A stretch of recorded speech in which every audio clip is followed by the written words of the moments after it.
नमस्कार, मैं हूं नीरज मेहरा और आप देख रहे हैं A1 टीवी। A1 टीवी पर हम बात करेंगे बिहार नतीजों को लेकर, मध्य प्रदेश चुनावों को लेकर और जयपुर, जोधपुर और कोटा में महापौर के चुनावों को लेकर। मेरे साथ स्टूडियो में जुड़ रहे हैं आरजेडी के प्रदेश अध्यक्ष आनंदपाल सिंह तोमर साहब। आपका तोमर जी बहुत बहुत स्वागत है। श्रवण देवल जी हैं, भारतीय जनता पार्टी से प्रवक्ता है, आपका बहुत बहुत स्वागत है श्रवण जी। आनंद जी, जिस तरह से सुबह आपको खुशी नज़र आ रही थी और जिस तरह के रुझान देखे जा रहे थे वो काफ़ी उत्साहित करने वाले थे, लेकिन उसके बाद धीरे धीरे धीरे धीरे परिदृश्य बदलता गया और जिस तरह के अब जो हालात बने हैं उससे लगता है कि आपकी पार्टी बड़ी लार्जेस्ट पार्टी के रूप में तो उभर रही है, लेकिन जो सत्ता से दूर है और वापस सुशासन बाबू के हाथ में वहाँ की जनता बागडोर सौंपती हुई नज़र आ रही है। क्या लगता है, क्या कहेंगे अब तक के जो रुझान आए हैं? हालांकि क्योंकि अभी तक 30% जो है मतों की गिनती हुई है, 70% मतों की गिनती होना बाकी है, शाम तक नतीजे आने हैं, लेकिन फिर भी जो रुझान आए हैं, रुझान के अनुसार आपको क्या लगता है, किस तरह से देखते हैं आप? देखो, अभी रुझान आए हैं, रुझान के बाद में मैं तो 100% ये कहूँगा कि आने वाले समय में, अभी आने टाइम थोड़ा लगेगा, तेजस्वी जी मुख्यमंत्री बनेंगे और हम क्लियर मेजोरिटी में आएंगे। अभी भी इतना विश्वास आपको तेजस्वी जी मुख्यमंत्री बनेंगे? क्योंकि वहाँ तो 105 128 का मामला चल रहा है, बड़ा बड़ा अंतर, मार्जिन काफ़ी कम है, कहीं 100 सीट 100 वोट, कहीं 200 वोट, कहीं, और इस तरीके से अभी काउंटिंग काफ़ी कम हुई है। इतना जल्दी कुछ कहना ठीक नहीं है। श्रवण जी क्या कहेंगे? क्योंकि सुबह देखा जा रहा था भारतीय जनता पार्टी और जेडीयू के लोग नदारद से होने लगे थे, टीवी चैनलों पर जो बहस चल रही थी वहाँ पर भी उनको लग रहा था कि उन्होंने अपनी हार स्वीकार कर ली थी कई जगह पे, लेकिन जो 11 बजे बाद में जो जिस तरह का परिवर्तन दिखा और जो रुझान आए, उस रुझान ने पूरा परिदृश्य बदल कर रख दिया। बिहार में एक बार फिर लगने लगा कि वहाँ पर नीतीश बाबू की सरकार बनने जा रही है, बीजेपी वापस सत्ता में आ रही है। क्या कारण मान सकते हैं आप? क्या लगता है आपको, क्या उम्मीद है? देखिए, जिस तरीके से नीरज जी ये रुझान है और रुझान भारतीय जनता पार्टी एनडीए के पक्ष में है, और जो जिस तरीके से आप इसके कारण माने तो एनडीए सरकार का अच्छे से काम करना, नरेंद्र मोदी जी के देश में अच्छे अच्छे कार्य करना, ये उसमें शामिल है। 370 भी है। नासूर जैसे इस देश में कुछ बड़े इश्यूज थे, उनको समाप्त करना, ये भी एक विषय है। प्लस नीतीश जी का जिस तरीके से और एनडीए का जिस तरीके से एक मजबूत गठबंधन है, उस गठबंधन को ऐसे कोई हिलाना संभव सा भी नहीं है। तो अभी रुझान के बाद परिणाम में जैसे जैसे बदलता, आप देखिए शाम तक ये सब स्थिति क्लियर हो जाएगी और एनडीए की सरकार। आपको लगता है शर्मण जी, जिस तरह का वहां पर नारा दिया गया तेजस्वी की ओर से, युवाओं को 10 लाख रोजगार दिया जाएगा, रोजगार के चलते युवाओं का हुजूम जिस तरह उनकी सभाओं में उमड़ा था, वो मतों में परिवर्तित नहीं हुआ? देखिए, उनके झांसे में नहीं आए लोग बाग? मैं ये कहूँ, मैं 50 लाख लुटा दूंगा, 10 लाख लुटा दूंगा, मेरे उस खजाने में होना भी चाहिए। तो ऐसी कोई 10 लाख को रोजगार देने जैसी कोई अचानक कोई चिराग तो होगा नहीं जिससे रगड़ के दे देंगे। जी एक बिल्कुल। राज्य की व्यवस्था है, उस राज्य की व्यवस्था के अनुपात के रूप में तो झूठ ज्यादा देर तक नहीं चलता। ठीक है, आदमी ये कह सकता है हम विकास करेंगे, हम नौकरियां देंगे, लेकिन एक तय पैमाना बताए जो एक असंभव सा प्रतीत होता है। तो युवा जितने हुजूम के साथ इकट्ठा होते हैं, उतने हुजूम के साथ समझने वाले युवा भी होते हैं। तो ये निश्चित तौर से बात है कि युवा को आप थोड़ी देर के लिए किसी प्रलोभन में ले सकते हो, लेकिन उसको कभी भी आप स्थायी रूप से युवाओं को प्रलोभन में लिया जा सकता है, लेकिन वो स्थायी रहे, ये बहुत बड़ी बात है। आपको क्या लगता है आनंद जी? क्योंकि जिस तरह के जो एग्जिट पोल आए थे, एग्जिट पोल में अधिकांशतया, आप बड़ी खबर हम कोटा दक्षिण से बता रहे हैं, जहां पर कांग्रेस का मेयर बन गया है। ये बड़ी कांटे की टक्कर थी, 1 वोट की लड़ाई थी यहाँ पर कोटा दक्षिण में, और कोटा दक्षिण में कांग्रेस पार्टी ने अपना मेयर बना लिया है। उत्तर में पहले ही कांग्रेस पार्टी का मेयर बन चुका है, और ये शांति धारीवाल का जो राजनीतिक कौशल था वो वहाँ पर काम आया नजर आता है, क्योंकि शांति धारीवाल ने पूरी कमान संभाल रखी थी और उम्मीद की जा रही थी, क्योंकि 1 ही वोट का डिफरेंट था। ऐसी स्थिति में बिल्कुल कोटा में जो है हमारे सहयोगी राजेंद्र शर्मा से बात करेंगे। तकनीकी कारणों से हम राजेंद्र भारद्वाज से संपर्क नहीं साध पाए। हम सीधे चलते हैं हम श्रवण देवल के पास। श्रवण जी, क्या कहेंगे कोटा में जिस तरह बीजेपी को हार का सामना करना पड़ा? राजनीति अंकों का खेल है, और जिस तरीके से कांग्रेस पार्टी जब से सत्ता में आई है, जब से लेके अब तक वो केवल एन केन प्राकरण नहीं, लेकिन अंकों का खेल है। यदि बीजेपी जीत जाती तो फिर अंकों का खेल नहीं मानते आप? निगमों को बांटने का काम या शहरों को बांटने का काम, परिशमन करने का उससे तो काम आप जैसे उन्होंने कार्यकर्ताओं जिस को भी उद्देश्य टिकट से मिले हैं। किया उस उद्देश्य में वो सक्सेस हो रहे हैं। जिनका उद्देश्य केवल सत्ता हासिल करना था, चाहे शहरीकरण का दूरीकरण हो जाए, शहर का दूरवीकरण हो जाए, या जातियों का दूरीकरण हो जाए, या समुदायों को आपस में लेकिन लड़ाने सरवण जी, मेरी बात, मैं एक सवाल पूछना चाहता हूँ, जातियों का ध्रुवीकरण कैसे होगा?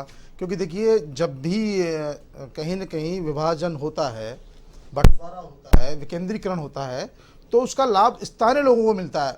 आप जैसे बहुत से ऐसे कार्यकर्ता थे जो इन चुनाव में टिकट ले पाए, आने वाले समय में फिर उनको टिकट मिले, बहुत से लोगों को जयपुर में टिकट मिले, तो आप समझ सकते हैं कि जो इसका फायदा तो मिलता है, ऐसी बात नहीं है। नहीं, हम कह रहे नहीं, आपकी बात से बिल्कुल सहमत है, आपकी बात से बिल्कुल सहमत है। हम कहते हैं वोट बढ़ाए जाए, लेकिन मेयर दो करे जाए, ऐसी व्यवस्थाएं नहीं थी। अगर आपके पास पहले शहरों का विकास करने के लिए दुरुस्त और तुरुस्त व्यवस्था नहीं है, तो आप उसमें दो चीजों को कैसे अफोर्ड कर पाएंगे? ये भी एक विषय था जो इस सरकार को देखना चाहिए था। हम कह रहे वार्ड छोटे करने से विकास भी होंगे, अच्छे काम भी होंगे, एक जनप्रतिनिधि अच्छे तरीके से उस पूरे वार्ड का काम भी कर पाएगा। लेकिन जिस तरीके से इनका मानसिकता, इनकी जो परिशमन करने की जो व्यवस्था थी, उसमें पूर्ण रूप से जातियों को बांटा गया, वर्गीकरण किया गया, समुदायों को वर्गीकरण करके जिस तरीके से रिजल्ट आए, आप देखिए जयपुर में भी उसी तरीके के रिजल्ट आए। एक बार बड़ी खबर पर फिर चलते हैं कोटा दक्षिण में, जहां पर कांग्रेस अपना महापौर बनाने में सफल हो गई। दोनों निगम में कोटा में कांग्रेस पार्टी के मेयर बने हैं। उत्तर में स्पष्ट बहुमत था और दक्षिण में एक वोट को लेकर बीजेपी और कांग्रेस दोनों के बीच लड़ाई थी। राजीव अग्रवाल कांग्रेस के हैं, उनको मेयर बनने का अवसर मिला है और कांग्रेस का दोनों निगमों पर कब्जा हो गया है। 6 में से 4 नगर निगम कांग्रेस के खाते में गए और 2 निगमों पर भारतीय जनता पार्टी के मेयर बने हैं। ये एक तरह से आप कह सकते हैं कोटा में जो सफलता मिली है, वो सफलता जो है वहाँ पे धारीवाल की जो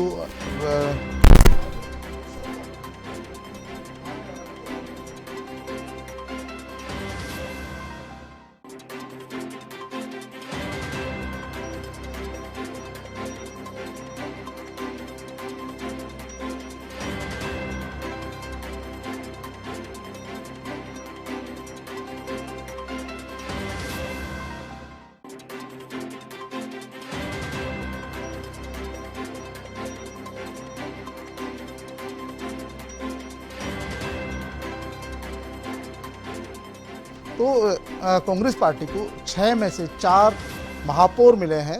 ये कहीं न कहीं एक बड़ी खबर है और जिस तरह का लग रहा था कि कोटा में क्या होगा, क्योंकि एक ही वोट का वहाँ पर अंतर था, एक वोट के ही वहाँ बड़े मायने थे और इसी एक वोट को कांग्रेस पार्टी अपने खेमे में मिलाने में कामयाब हो सकी। बिल्कुल सरवण जी, क्योंकि 3-3 में स्पष्ट बहुमत था कांग्रेस और भारतीय जनता पार्टी का और चौथी जो सीट थी वहां पर कांटे की टक्कर थी और उसी के चक्कर में दोनों ही पार्टियों ने, जहां पर स्पष्ट बहुमत बीजेपी का था वहां कांग्रेस ने अपने प्रत्याशी उतार दिया, जहां पर बीजेपी का स्पष्ट बहुमत था वहां कांग्रेस ने उतार दिया, जहां कांग्रेस का स्पष्ट बहुमत था वहां बीजेपी ने उतार दिया। तो ऐसा लगता है जैसे उन्होंने एक दूसरे को उलझाने के लिए ये सारा काम किया खेल, जबकि एक सीट पे था उलझा हुआ कोटा दक्षिण का। देखिए नीरज जी, मैंने पहले भी कहा राजनीति अंकों का खेल है और उस अंक में कौन कब, क्योंकि कांग्रेस की कुछ नीतियां रही है। जयपुर में भी देखो, जब पूरी तरीके से भारतीय जनता पार्टी के थे तो उन्होंने जिस तरीके से जयपुर के टुकड़े पार्टियों में सेंध मारी, या मैं तो ये कहता हूँ कि जो अशोक गहलोत जी एलिफेंट डकार सकते तो हॉर्स ट्रेडिंग करने में माहिर है और अभी वो राजस्थान के जो है जेडीयू के अध्यक्ष हमारे साथ हैं। मैं जानना चाहूँगा आप किस तरह देखते हैं मेयर चुनाव को लेकर, क्योंकि आप राजस्थान के ही हैं और राजस्थान से आपका जुड़ाव रहा है लंबे समय से। किस तरह देखते हैं, क्या कांग्रेस ने जो 4 महापौर बनाने में सफलता हासिल की है, राजनीतिक कौशल आप कह सकते हैं, या एक सह और मात का जो खेल चल रहा था उसमें कांग्रेस पार्टी सफल हो सकी है? मैं इसमें माननीय मुख्यमंत्री अशोक गहलोत जी को धन्यवाद देना चाहता हूं कि उनके कुशल नेतृत्व में कांग्रेस गवर्नमेंट जो यहाँ काम कर रही है, और आज देश में अगर कोई सबसे कुशल नेता मैं मानता हूँ तो मैं अशोक गहलोत जी को मानता हूँ। और उनके नेतृत्व में बोर्ड वगैरह तो बहुत छोटी बात है, आगे भी मतलब वो आगे जीतेंगे ही जीतेंगे और आगे बढ़ते जाएंगे। अब राजनीतिक कौशल उनका साबित हो गया है, मान सकते हैं आप। राजनीतिक कौशल साबित कर दिया है। हाँ सरवण जी, बात करेंगे अपन बिहार की। बिहार को लेकर अभी तक देखिए जो भी हम बात कर रहे हैं, क्योंकि अभी तक सिर्फ रुझान आ रहे हैं, नतीजे कुछ भी नहीं आए, लेकिन रुझान बिल्कुल उत्साहित करने वाले हैं। आप लोग किस तरह देख रहे हो इस रुझानों को, और कितना उत्साहित है? लग रहा है बिल्कुल सरकार में आ जाएंगे वापस। नीरज जी, मेरे एक मित्र जो कार्टूनिस्ट है, उन्होंने आज एक कार्टून बनाया। जी जी। तो वो पत्रकारिता में भी है। गोस्वामी जी ने एक कार्टून दिया आज, जो उस कार्टून को दिया है कि जहाँ जहाँ पैर पड़े संतों के वहाँ बंटाधार। अच्छा। देखिए, राहुल गांधी जी जहाँ जहाँ जाएंगे, भारतीय जनता पार्टी और एनडीए को मैं समझता हूँ इतनी ताकत लगाने की जरूरत नहीं है। वो स्टार प्रचारक भी हैं भारतीय जनता पार्टी के लिए। और उनके क्या कहना है तोमर साहब? इनका कहना है जहाँ जहाँ राहुल गांधी गए वहाँ बीजेपी, हाँ, पंजाब नहीं गए, पंजाब नहीं वहां गए थे। पर नुकसान उठाना पंजाब पड़ा में खुद है। मुख्यमंत्री यूपी में के दावेदार अखिलेश थे, यादव को उन्होंने उठाना दिया। पड़ा और इधर तेजस्वी जी को उठाना पड़ा है। ये बिल्कुल गलत बात है। राहुल गांधी जहां जहां गए हैं, जैसे आज बिहार में भी आप ले लो तो बिहार में कांग्रेस का प्रदर्शन बहुत अच्छा है, आरजेडी का प्रदर्शन बहुत अच्छा है। और आप थोड़ी देर रुकिए, आपको प्रदर्शन सामने आ जाएगा कि हम क्लियर मेजोरिटी से जीतेंगे चुनाव। लेकिन आप लोगों ने वहां के कुशासन को मुद्दा बनाया था, युवाओं को रोजगार देने की बात कही थी, और जिस तरह का उत्साह था पूरी पार्टी में और चुनावी सभाओं में देखने को मिला था, वो परिणामों में नजर नहीं आ रहा, मुझे ऐसा लगता है।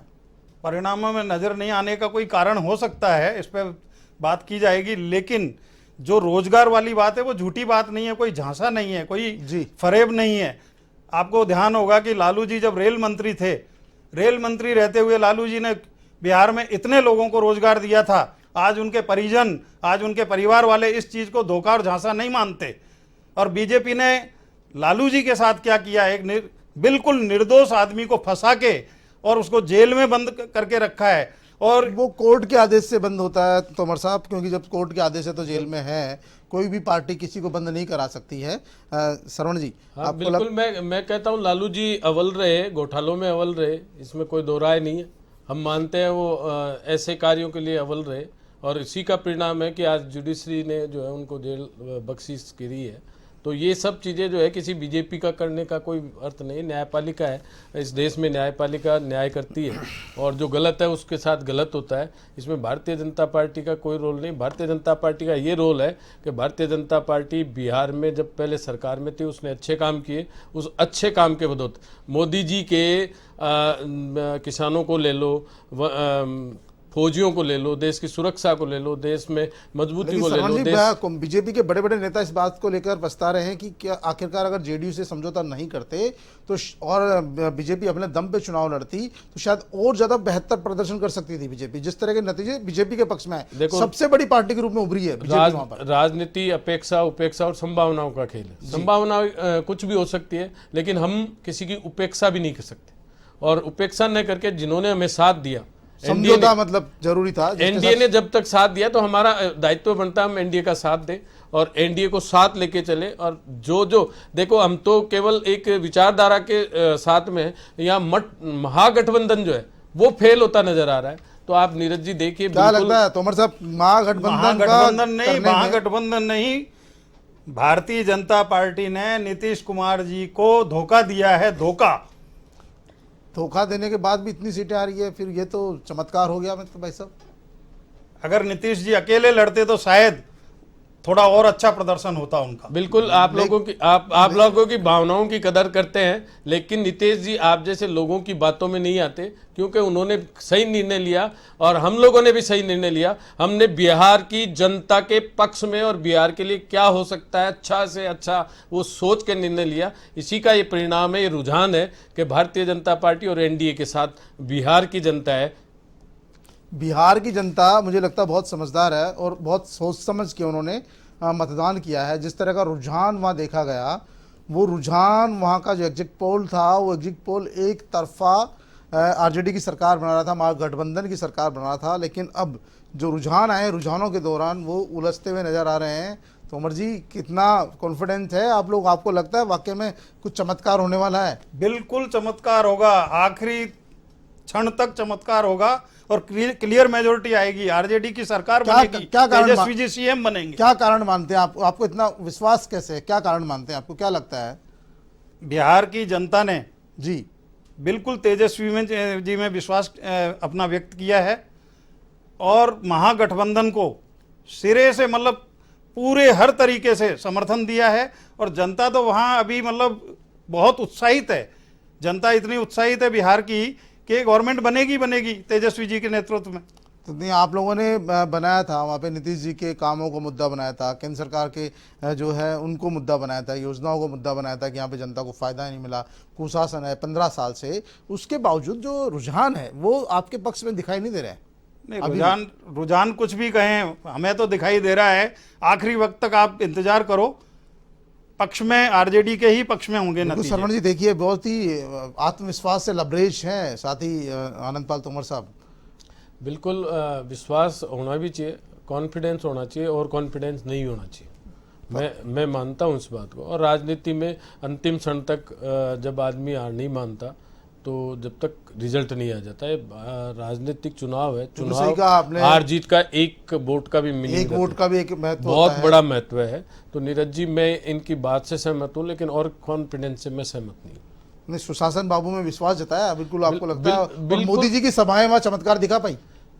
मोदी जी मतलब केवल भारत ही नहीं, विश्व में चमत्कार दिखाने वाले व्यक्ति है। और जिन्होंने हर सेक्टर में, चाहे योग हो चाहे अन्य हो, उन्होंने नारा ही दिया जय विज्ञान जय किसान विकास। ये सब चीज़ें उनकी बात ही जो है, वो लाल किले से जब परचम पहनाते हैं तो वो किसी को गोली मारने या किसी को तहस नहस करने की बात नहीं करते। वो स्वच्छता की बात करते हैं, टॉयलेट बनाने की बात करते हैं, निष्पक्षता की बात करते हैं, 36 की 36 कौम की बात करते हैं, हर राज्य की बात करते हैं, हर वेशभूषा की बात करते हैं। वो विविधता में एकता का विश्वास रखने वाले नेता हैं। ऐसे नेता के जाने से निश्चित रूप से फर्क पड़ता है, विदेशों में फर्क पड़ता। तोमर जी, इनका कहना है सीधा सीधा, जिस तरह से वहाँ पर जो चुनाव था नीतीश वर्सेज तेजस्वी नहीं था, वहाँ के जो होर्डिंग पोस्टर समाचार पत्रों में जो विज्ञापन आए उनमें सिर्फ और सिर्फ प्रधानमंत्री जी का चेहरा था, उनकी फोटो थी और उन्हीं के आधार पर पूरा चुनाव लड़ा गया। तो आपको लगता है कहीं न कहीं नीतीश बाबू को प्रधानमंत्री बचाने में कामयाब हो गए?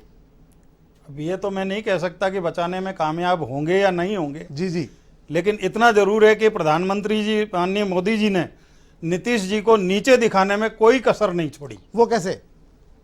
सामने दिखाई दे रहा है ना आपको, नीचे दिखाने में कोई कसर नहीं छोड़ी। भारतीय जनता पार्टी ने जो जदयू के साथ जो धोखा किया है, और एक पूरी सोची समझी साजिश के तहत ये धोखा किया गया है।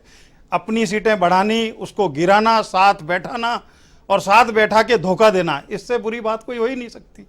बिल्कुल, उनका कहना है कि बीजेपी ने धोखा किया है और उसी का नतीजा है कि कहीं कहीं जो है इनको बहुमत मिल सकता है। अभी भी इस विश्वास पे अड़ी गई है। नीरज जी, मैं तो बार बार एक ही कहता हूँ, बिल्कुल इनको यही कहना चाहिए और ऐसा कॉन्फिडेंस इनको और कॉन्फिडेंस है तो रखना भी चाहिए। लेकिन मैं ये कहता हूँ, धोखा देने वाली बात कही है इन्होंने। हाँ, तो मैं यही कहता हूँ, धोखा देने वाली बात का है। नीतीश जी वहाँ के मुख्यमंत्री थे, मुख्यमंत्री रहेंगे। अगर उनकी 10 सीट भी होगी तो भी वो मुख्यमंत्री रहेंगे। तो इसमें धोखे वाली बात ही नहीं है। भारतीय जनता पार्टी अपने बेस पे कितनी जीतती है, एनडीए के घटक है वो मिलके कितना जीतते हैं, आप लोगों को इस चिंता में नहीं जाना। आपको इस चिंता में जाना कि आपने कितने झूठ बोल के, कितने वादे करके जो स्थितियां हो रही हैं। ये रुझान कंप्लीट आने तक में मित्र मेरे बैठे हैं, इनको कह देता हूं कि रुझान है जो जब परिणाम में चेंज होंगे, आप निश्चित तौर से ये मान लेना कि भारतीय जनता पार्टी और सुशासन बाबू ने, नीतीश बाबू ने, विकास बाबू ने वहाँ काम किया है। उस काम को बिहार की जनता ने ठीक से समर्थन दिया है और ये आपको शाम तक पूरा रिजल्ट आने तक पता लग जाएगा। भारतीय जनता पार्टी के सहयोग से एनडीए की गवर्नमेंट वहाँ बनेगी, इसमें कतई दो राय नहीं है। ये पूर्ण रुझान। आपको लगता है वहाँ पर जो महागठबंधन था उनकी आपसी फूट के कारण भी पप्पू यादव भी बड़ी भूमिका निभा पाए? देखिए, राजनीति में मैंने कहा, अभी आपको कहा अपेक्षा उपेक्षा संभावना है। संभावनाएं कुछ भी हो सकती है। उस संभावनाओं में बहुत सी चीज़ें होती है। मैंने पंडित दीनदयाल जी को पढ़ा था, उन्होंने कहा कि बड़े विजन के लिए बड़ा समय चाहिए। शॉर्ट विजन में कोई राजनीति में आता है तो जल्दी में ख़त्म भी होता है। ऐसा है 32-33 साल से जो संघर्ष करके, चाहे वो तृणमूल बंगाल में आई तो उन्होंने जो है कम्युनिस्टों को 30 साल बाद पछाड़ा, बसपा यूपी में आई तो उन्होंने जो है कितने साल बाद पता, एक बहुत बड़ा संघर्ष ये होता है राजनीति में, ऐसा पंडित दीनदयाल जी ने कहा है, और एक विचार और एक चिंतन होता है। भारतीय जनता पार्टी 40 साल से वो चिंतन और विचार और उसी चीज़ को लेकर आगे बढ़ी है और बढ़ते जा रही है। और हमारा एक नारा भी है चेरेवती चेरेवती। तो इसमें निश्चित तौर से भारतीय जनता पार्टी कॉन्फिडेंस से लबरेज है, भारतीय जनता पार्टी का कार्यकर्ता लबरेज है, भारतीय जनता पार्टी का एक एक पदाधिकारी और एक एक गठबंधन के जितने भी लोग हैं, ये जो धोखा देने की बातें करते हैं, हो सकता है उनके मन में धोखा हो, उनके तन में धोखा हो, उनके शरीर में, उनके विचार में धोखा हो, लेकिन भारतीय जनता पार्टी में कहीं धोखे जैसी बात नहीं है। जो चीज़ है वो आपके सामने है और जो सामने है उसको जनता मानती है और जनता उसी को स्वीकार करती है। हाँ बिल्कुल, बहुत गंभीर आरोप है आनंद जी कि धोखा जैसी कोई बात नहीं है।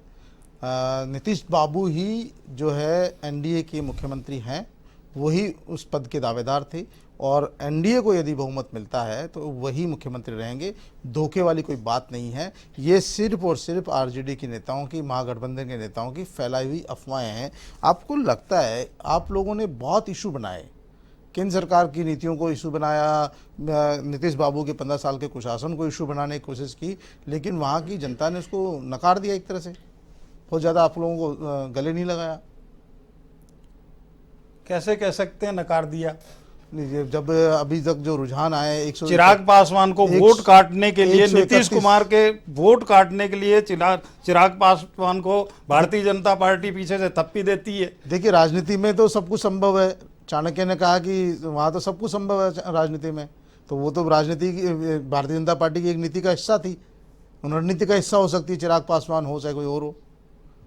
तो कहीं ना कहीं लगता है वहाँ के यूथ ने, वहाँ की जनता ने आपके जो है वहाँ पे आए नहीं, क्योंकि उनको जंगल राज का डर सता रहा था कहीं कहीं। नहीं, जंगल राज तो का प्रश्न ही पैदा नहीं होता। जंगल राज तो अब चल रहा था। शराब की तस्करी में गुजरात से भी अव्वल बिहार हो गया था।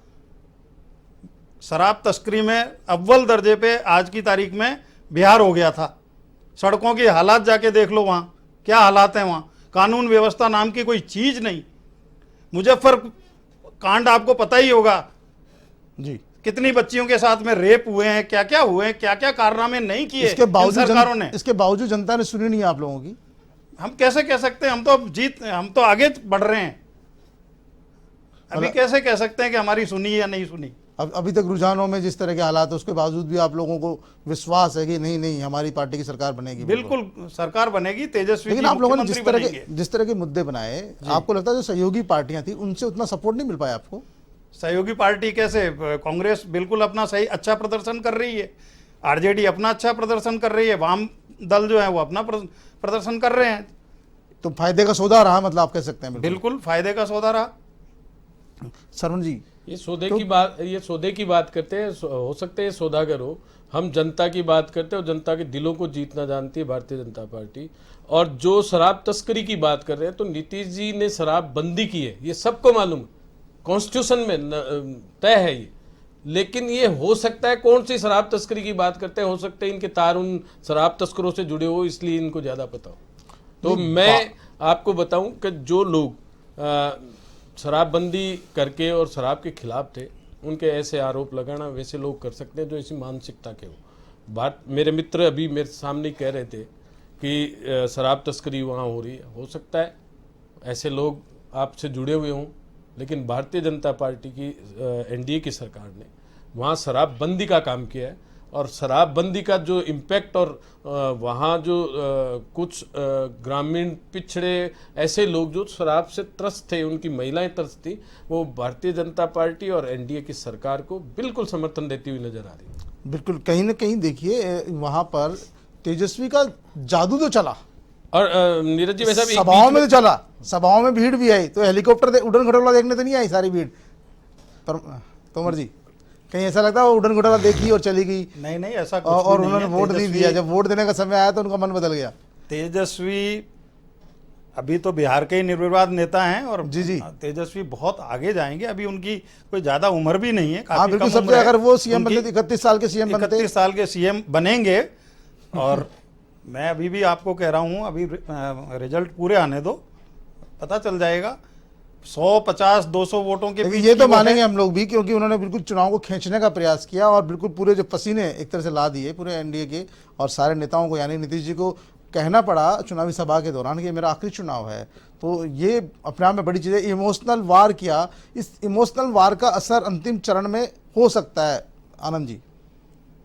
ऐसा कोई मैं नहीं मानता कि इस तरीके का कोई इमोशनल वार वहाँ की जनता कोई मानेगी, क्योंकि इतना कुशासन, इतना मतलब इस कदर जंगल राज जो जी, कई सालों से चल रहा है। कैसे?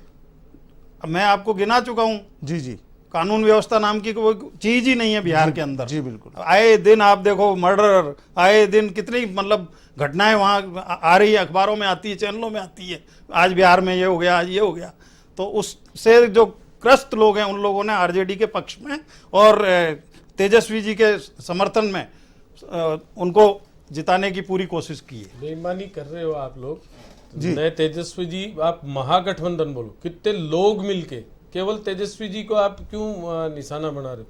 बहुत से लोग मिलके एक सुशासन को हिलाने का प्रयास कर रहे थे, लेकिन बिहार की जनता ने उस सुशासन को कायम रखने के संदेश और संकेत दे चुके। सरोज जी, मेरा एक सवाल है जी। यदि वहां के नतीजे खिलाफ रहते हैं तो आप उस हार को नीतीश बाबू की मानेंगे या पूरी एनडीए की मानेंगे या मोदी जी की मानेंगे? बिल्कुल उस बिहार की जनता जो है अगर ऐसा करती है तो हम बिहार की जनता को जो है मानेंगे कि उन्होंने हमें कहीं कमियां रही है। अब उसमें उन सब लोगों की कमियां रही है जो इस चुनाव में लगे हुए थे। मैं आज डिबेट कर रहा हूं तो मेरी भी उसमें कमियां रही होगी, मैं भी उसी का हिस्सा हूं।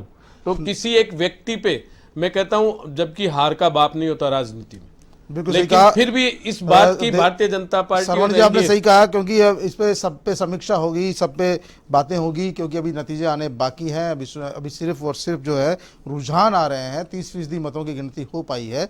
नतीजों का दिन में चर्चा जारी रहेगी, लेकिन मिलते छोटे से ब्रेक के बाद। मेहमान जुड़ गए, विक्रम सिंह शेखावत जी है कांग्रेस पार्टी से, आपका बहुत बहुत स्वागत है विक्रम जी। विक्रम जी, जिस तरह के सबसे पहले तो आपको राजस्थान के जो 6 निकाय थे उनमें से 4 महापौर आपकी पार्टी के चुने गए हैं, उसके लिए आपको बधाई बहुत बहुत। आप किस तरह से इस महापौर के नतीजों को देखते हैं? पहले तो इस पर बात करेंगे, उसके बाद बिहार चुनाव पर बात करेंगे। ऐसे ये नतीजे पहले से अपेक्षित थे, क्योंकि यहाँ जब सरकार कांग्रेस की है तो आम जनता आजकल बहुत समझदार हो गई है और सबको पता है कि भाई हम विकास का हमारे जब काम जब ही होगा जब सरकार से जुड़ेंगे, और सरकार से जुड़ने की कड़ी है निगम, और निगम में उनका जो पार्षद जीतेगा वो एक विकास वार्ड के और सरकार के बीच में कड़ी बन के विकास का कार्य करेगा। इसलिए जनता ने बहुत समझदारी का निर्णय लिया है। मैं राजस्थान प्रदेश की तीनों निगमों के, तीनों शहर के 6 निगमों के सभी मतदाताओं का आभार और उनका धन्यवाद प्रकट करता हूँ। इनका बीजेपी के सरवण जी का आरोप था कि कहीं न कहीं सरकार ने दुरुपयोग किया है, सत्ता का दुरुपयोग किया है और तोड़ने का काम किया है, और उसी का नतीजा है कि कांग्रेस जो है 3 मेयर तो बना रही थी, लेकिन चौथे मेयर पर कहीं न कहीं जो उन्होंने सेंधमारी कर ली है। ऐसे अपनी असफलता को छुपाने के लिए हर कोई कहता है। अब ये इनका दावा था कि हम ज़्यादा सीटें लाएंगे, तो क्यों 36 पे रुक गई? अब निर्दलियों का उनका अपना एक परसेप्शन है, उनका अपना सोच है, वो सरकार के साथ जाएंगे तो इसमें कोई कुछ नहीं कर सकता। और इन्होंने तो खूब उसको इशू बनाया, कहाँ दूसरे स्टेट तक ले गए बल्कि उनको पार्षदों को। लेकिन फिर भी जिसको जो करना है वो करेगा। पार्षद चुनाव हुआ प्रतिनिधि है, उसको आप इस तरह से न तो खरीद सकता कोई, न दबा सकता। उसने अपनी मर्जी से और जनता की अपेक्षाओं को पूरा करने के हिसाब से उसने हमारा साथ दिया है, वो बधाई के पात्र है निश्चित रूप से। विक्रम जी, चलिए एक बार इनकी बात सुन लेते हैं। कांग्रेस खरीद सकती है, कांग्रेस के पास राइट है। जैसे पिछली बार मेयर के चुनाव में बोलिए मत, आपने तो मंडी बना रखी है, विधायकों की मंडी बना रखी है। आपने तो लोकतंत्र की हत्या का ठेका ले रखा है, ठेका ले रखा है। जनमत को किस तरह से आप ठुकरा रहे हैं, जनमत को किस तरह से हत्या कर रहे हैं। आप लोगों को राजस्थान की जनता इस बात को कितनी स्टेट्स में आपने चुनी हुई सरकार को गिराया है। आपको पूरी तरह आपको इसका खामियाजा भुगतना पड़ेगा। जनता जब समझ जाएगी उसके बाद आप नहीं बिकेंगे। आपने जिस तरह की किस तरह की किया है, आप तो रहने दीजिए, आप तो बोलने के लायक ही नहीं है। भाजपा तो बोल ही नहीं सकते। सरवण जी, विक्रम जी, सबसे बड़ी बात है सरकारों को राजनीतिक पार्टी आजकल शर्मनाक है, लोकतंत्र के लिए काला दिन है। जब से वाजपेयी है लोकतंत्र की हत्याएं हो रही हैं। विक्रम जी, हर स्टेट में चुनी हुई विक्रम जी, सरकारों को सरवण जी, काम करती हैं। शहरों को राजनीतिक पार्टियों ने अधिकार ही नहीं है। राजनीतिक बिल्कुल बांटने का काम किया आपने। सरवण जी, किस तरह का बांटने का? सरवण जी, आपने विक्रम जी, पूरे देश को बांटने का काम कर सरवण रखा जी, है। विक्रम ठेका जी, ले रखा है बांटने का। आजकल जो राजनीतिक पार्टियों का ध्येय हो गया है इनके इन प्रकारण सत्ता में आसीन होना, और राजनीतिक पार्टियां उसके लिए तमाम तरह के हथकंडे अपनाती है। और जिस तरह हमारा के कोई उद्देश्य नहीं है, हम जनमत का सम्मान बिल्कुल, करते हैं और आप- जनमत का आपने सम्मान अभी करेंगे। कहा कि आप ये तो देखिएगा अपेक्षित था। जहां इसका भी मतलब चुनाव हो आपको रहे हैं, पहले जहां भी से जनता ने अनुमान जो था इसका कि जो परिणाम दिए हैं, होने उनको के बाद सहर्ष हम स्वीकार कैसे करेंगे। देंगे? लेकिन जिम्मेदारी भी बढ़ गई है कांग्रेस पार्टी की, ऐसी बात नहीं है। शहरों में सरकार आने यहाँ बड़ी चुनौती होती है, क्योंकि देखिए शहरों में कांग्रेस पार्टी को कमजोर माना जाता है, गांवों की पार्टी माना जाता है, और पहली बार 4 निकाय। जी, ये बीजेपी का बनाया हुआ परसेप्शन है। जनता इसको तोड़ने में, जनता के हाथ में है, जनता तोड़ रही है। हम जनता से समर्थन मांग रहे हैं और जनता हमारे साथ खड़ी है। जनता ने विकास को चुना है राजस्थान में। आप देखिएगा पिछले 2 साल के जो चलिए अच्छे काम बात है, करेंगे विक्रम जी बिहार चुनाव को लेकर। बिहार चुनाव को जो रुझान शुरुआत में आए थे, उन रुझान को लेकर कांग्रेस पार्टी, आरजेडी बड़े उत्साहित थे, लेकिन अब जैसे जैसे नतीजे आगे बढ़ रहे हैं, रुझान आ रहे हैं, वो काफी निराशाजनक से लग रहे हैं। जी मैं बिल्कुल निराश नहीं हूं। मुझे बिल्कुल आशा है। और आप देखिएगा शाम होते होते इस तरह से जो स्लो प्रक्रिया चल रही है, उसमें भी कुछ ना कुछ गड़बड़ झाला जरूर है, लेकिन वहां के जो प्रत्याशी हैं वो बड़े पैनी नजर रखे हुए हैं। हमारे जो पार्टी के आलाकमान है वो भी बहुत पैनी नजर रखे हुए हैं, और तेजस्वी जी को बिल्कुल इस पर सावधानी बरत रहे हैं वो भी। और आप देखिएगा अभी 35-37% मुश्किल से नतीजा है। आप देखिएगा जो ही आगे बढ़ेंगे, जो ये सरवण जी बिल्कुल पिक्चर बदलेगी, विक्रम जी और का हम भी, बिल्कुल आशा विक्रम नहीं, जी का भी पूरा विश्वास के आत्मविश्वास साथ कर रहे हैं। जिस तरह से मैंने लबरेज मैंने है। कहा ना, राजनीति में संभावनाओं का खेल है, अंकों का खेल है। राजनीति संभावनाओं पे टिकी हुई है, लेकिन बहुत ज्यादा हतोत्साहित होना और कॉन्फिडेंस होना, ये भी चीज तो अब बिहार अभी की आप जनता- लोगों की क्या स्थिति है? अभी बीजेपी के कार्यकर्ताओं की क्या स्थिति है? बीजेपी तो उत्साहित है या बहुत ज्यादा लबरेज बीजेपी है? के कार्यकर्ता अपने कामों को लेकर संतुष्ट है और जनता के वोट देने की एक प्रक्रिया को लेकर संतुष्ट है। अति उत्साहित भारतीय जनता पार्टी का कार्यकर्ता होता है न भारतीय जनता पार्टी का। जिस तरीके से बिहार की जनता ने मैंडेट दिया है, वो आपके सामने रुझानों में आ रहा है, और निश्चित रूप से ये परिणामों में बदलेगा। विक्रम जी, जिस तरह तेजस्वी जी का वहाँ प्रचार चला कांग्रेस पार्टी का, और महागठबंधन ने जिस तरह से मुद्दे बनाए, और ये जो चुनाव था तेजस्वी बनाम प्रधानमंत्री हो गया था, क्या आपको क्या लगता है वहाँ पर पीएम की जो जिस तरह ताबड़तोड़ सभाएं हुई, बीजेपी ने जिस तरह आक्रामक रुख अपनाया, उसका नतीजा कि कहीं न कहीं जो है महागठबंधन को नुकसान सा उठाना पड़ रहा वहाँ पर? देखिए, एक 31 साल के युवा के सामने जी प्रधानमंत्री को उतरना पड़ रहा है, ताबड़तोड़ रैलियां करनी पड़ रही है। बीजेपी ने पूरी ताकत, साम दाम, दंड भेद और सूटकेस जो झोंक दी हैं, उसका नतीजा है थोड़ा बहुत तो ये प्रभावित करेंगे। लेकिन अंततः जनता ने जो फैसला किया है, जनता भूली नहीं है, पिछले दिन भूली नहीं है जनता पिछले दिन भूली नहीं है। हाँ, उनको ध्यान में रख के जनता ने वोट दिया। अभी सामने आ जाएंगे नतीजा, आप देखिएगा। लेकिन आप 31 साल के लड़के ने प्रधानमंत्री जी के पसीने कर दिया, इससे बड़ी खुशी की बात मुझे नहीं लगती। और आगे आप देखिएगा फ्यूचर के नेता हैं, और वो ये भाजपा जो है आगे आप देखिएगा किस तरह के परिणाम भुगतेगी, ये साफ हो जाएंगे। हाँ, सरवण बिल्कुल ने कहा 31 साल के नौजवान ने प्रधानमंत्री नरेंद्र मोदी तक के पसीने ला दिए, पूरी पार्टी को जो है उतरने को मजबूर कर दिया उन्होंने। नीरज जी, दो नौजवान है वहाँ, एक 50 साल का भी नौजवान और एक तेजस्वी जी भी नौजवान। दोनों नौजवानों में एक नौजवान कुछ अच्छा कर रहा है तो दूसरे नौजवान की वजह से माइनस भी हो रहा है। ये निश्चित वो नतीजे बताएंगे, वो आप देखिएगा, नतीजे बताएंगे। आप मेरी बात सरवण नाम मैं बता रहा हूँ, नौजवान काम के आधार पे वोट मांगे क्या अपने प्रधानमंत्री जी? आज भी मांग रहे हैं क्या? नौजवान थोड़ी देर में भाषण देते देते रोने लग जाते हैं। धारा 370, राम मंदिर, कैसे कैसे कैसे एक देश का प्रधानमंत्री, जैसे ट्रंप का हाल हुआ है अमेरिका में, वैसा ही इन प्रधानमंत्री जी का होगा। एक दिन ऐसा आएगा जनता टुकराएगी और ये पछताएंगे। आप देखिए, सहयोग करते हो, यहाँ सचिन पायलट जी को नौजवान ही तो थे। अब कहाँ बिहार की बात करिए, आप बिल्कुल बिहार की बात करिए, बिहार की बात करिए, सरवण जी सबसे बड़ी बात है, आप इधर उधर मुद्दे से मत पटकिए। बात यह है सरवण जी, आपको लगता है वहां पर तेजस्वी बनाम पीएम मोदी चला, क्योंकि वहां की प्रचार सामग्री पोस्टर में सब में poster boy PM Neeraj ji, थे। मैं पहले सब भी जगह वहां नीतीश जी का उन्होंने चेहरा ही गायब कर दिया और नीतीश जी तो की पार्टी को गायब तो कर देंगे। जीत का सहरा भी पीएम के बनना इनकी चाहिए चाल ना। यही थी। मैं क्या कह रहा हूं, मैं जीत ये का कह रहा सहरा हूं भी- की पार्टी को साफ कर दो। आप केवल एक बात को क्यों देख रहे हैं, मैं तो कह रहा हूं पूरे गठबंधन तो जीत का सहरा भी पीएम मोदी के जाना चाहिए, क्योंकि नीतीश एनडीए के जाना चाहिए जीत का अगर- सारा क्योंकि पूरा जिस तरह का NDA रुझान NDA देखे का जा एक रहे एक कार्यकर्ता, तो फिर वहां ये नीतीश भारतीय जी की जनता फोटो पार्टी क्यों नहीं है, थी? ये नीतीश जी के संस्कारित नाम पर पार्टी वोट क्यों नहीं मांगे है, आपने? इसमें प्रत्येक आदमी का सहयोग होता है, छोटे से छोटे कार्यकर्ता का, बड़े नीतीश से जी के बड़े नाम नेता पर क्यों नहीं वोट का। हम मांगे गए? हम नीतीश जी पोस्ट हम से केवल गायब क्यों आला हुए? कमान पे, चुनाव में आप तो ये केवल बताइए। आला कमान पे या किसी परिवार के एक परिवार के व्यक्ति के चलन पे चलने वाले लोग नहीं वो है। आप छोड़िए, भारतीय किस तरह जनता की- पार्टी में जिस जीत तरह की हार आला कमान सब आप सहयोग दो से लोग होती है। चला सरवर जी रहे मुझे हैं, दो ऐसी लोग चला रहे हैं, मुझे ऐसी जिस तरह की पार्टी आप ऐसी भी सब ऐसी समझ रहे हैं हिंदुस्तान ये की कोई ऐसी पार्टी बता दीजिए जिसमें वंशवाद नहीं है, जिसमें नेताओं के बेटों को, बहुओं को, पत्नियों को अवसर नहीं दिया गया, टिकट नहीं दिया गया, ऐसी कोई पार्टी बता दीजिए आप। ये कितना आंशिक होता है, लेकिन हम तो ये कहते हैं नहीं, आंशिक भी फिर नहीं होना चाहिए। नरेंद्र मोदी जी, नरेंद्र मोदी जी के अलावा बाकी आप बता दीजिए अब सब नरेंद्र तमाम मोदी पार्टी जी के ने अपना वैवाहिक जीवन त्याग दिया तो कोई क्या करेगा? उन्हीं के संतान होती तब political- देखते ये सवाल जब उठाते मैं- जब वो चलिए, जिम्मेदारियों से बाकी समय उन्होंने कम- आगे कर दिया समय तो का उनका तो जिक्र करना ही समय का बेकार है। मैं जानना चाहूंगा देवल जी, जिस तरह का रुझान है आपको क्या उम्मीद लगती है?